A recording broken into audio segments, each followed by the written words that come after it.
So you need to learn 3 simple words. Make a mock-up. I've never made this pattern either, so the first thing you need to do is go to your local thrift store and get one of these. This cost me $4. Next, we must all face reality and take accurate measurements of ourselves. Just make sure you have your measuring tape horizontal when you measure your bust, waist, and hips.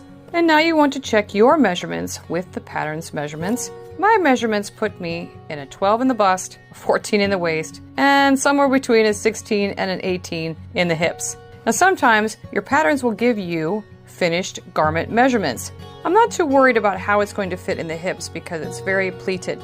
My concern is across the tummy and the bust area. Now this dress is 15 pattern pieces, but to make a mock-up, I only need the front and the back to see how this is going to fit. The rest of it is lining, underlining, and it even has you make a petticoat.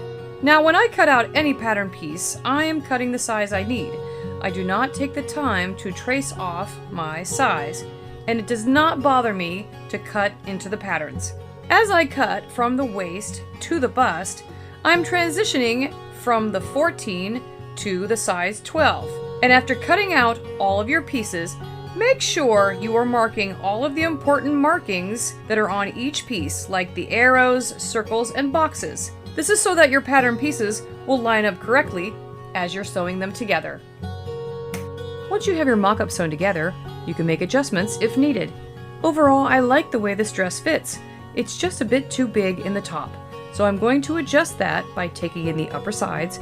I'm also going to take in the underbust curve to give me more shape. That's much better. Now I can make these adjustments to the pattern, and tomorrow it will be time to cut all the pieces from the actual fabric.